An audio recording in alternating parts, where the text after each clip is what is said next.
একদম নিমিষেই শেষ হয়ে যাবে। যেদিন আপনারা এই আচারটা তৈরি করবেন সেদিনই মনে করবেন যে আচারের অবস্থা আর ভালো নেই, কারণ আচারটা এত বেশি মজার, না খেলে পুরাই মিস করবেন।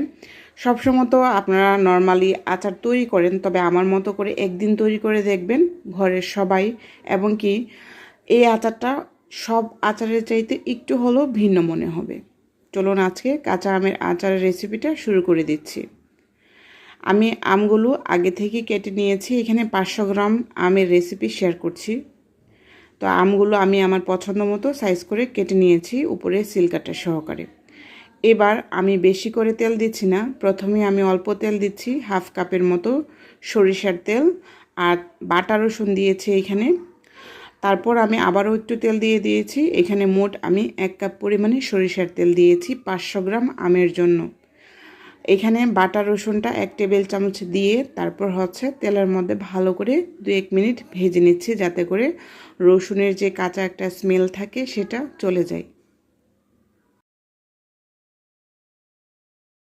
রসুনটাকে তেলের সাথে ভেজে নিয়ে এবার কেটে রাখা আমগুলো দিয়ে দিচ্ছি।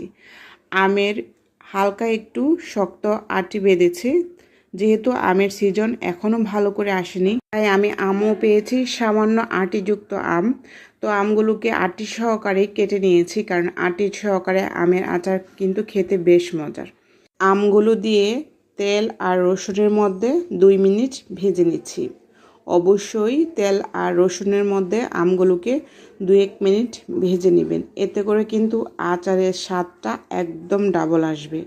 রসুন আর তেলের মধ্যে আমগুলোকে 2 মিনিট ভেজে নেওয়ার পর আমি আচারের জন্য মশলা ব্যবহার করছি। এখানে হাফ চা চামচ পরিমাণে হলুদের গুঁড়া, 1 টেবিল চামচ পরিমাণে দিয়ে দিচ্ছি লাল মরিচের গুঁড়া।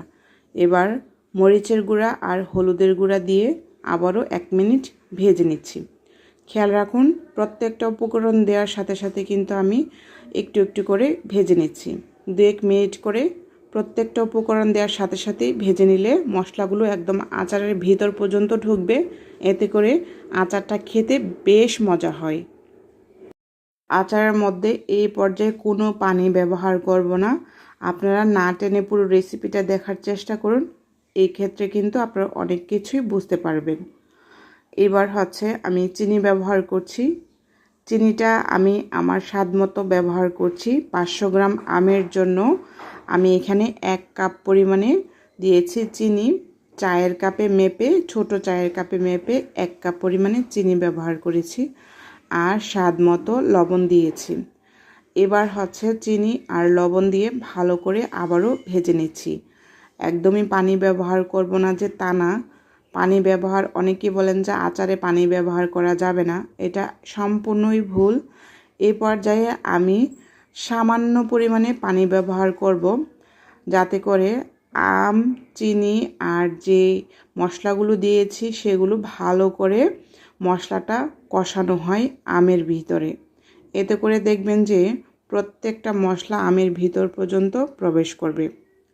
এবার নেড়েচেড়ে দিয়ে তারপর ঢাকনা দিব না, এভাবেই রাখবো। অনেকটাই নরম হয়ে আসছে।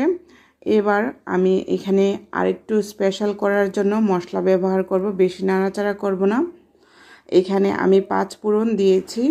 সামান্য তেলে 5 ফোড়ন 1 টেবিল চামচ পরিমাণে, আর শুকনো মরিচের গুঁড়া দিয়েছি হালকা তেলে 1 টেবিল চামচ পরিমাণে। এবার আচারটাকে চুলাতে রেখে আমি 10 মিনিটের মতো রান্না করেছি। দেখুন তো কি সুন্দর একটা কালার আসছে। যখন শুকনা উপকরণগুলো দিবেন, মানে শুকনা মশলাগুলো দিবেন, দেখবেন যে আচারের লুকটাই চেঞ্জ হয়ে গিয়েছে।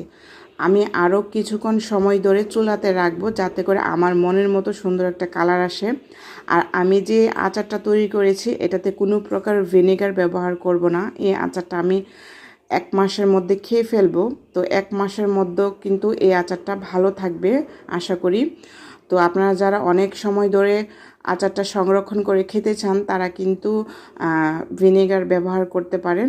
ভিনেগার দিয়ে তারপর রোদে শুকিয়ে কিন্তু এই আচারটা সংরক্ষণ করে রাখতে পারেন বেশ খানিক সময় ধরে। তো আশা করছি আমার এই ইনস্ট্যান্ট আচারের রেসিপিটা আপনাদের সবার কাছে ভালো লেগেছে। তো আচারটা কিন্তু খেতে ভীষণ মজা হয়েছিল। আপনাদের কাছে কেমন লেগেছে অবশ্যই জানাবেন। ভালো লাগলে আমার ইউটিউব চ্যানেল তানিশাস কিচেনটা সাবস্ক্রাইব করে সাথেই থাকবেন। সবাই সুস্থ থাকবেন, ভালো থাকবেন। আমার জন্য, আমার পরিবারের সবার জন্য দোয়া করবেন। আর এই আচারটার উপরে চুলা থেকে নামানোর আগে জাস্ট ভিনেগার দিয়ে তারপর চুলা থেকে নামিয়ে রোদে শুকিয়ে আপনারা সংরক্ষণ করে ফেলবেন। ধন্যবাদ সবাইকে।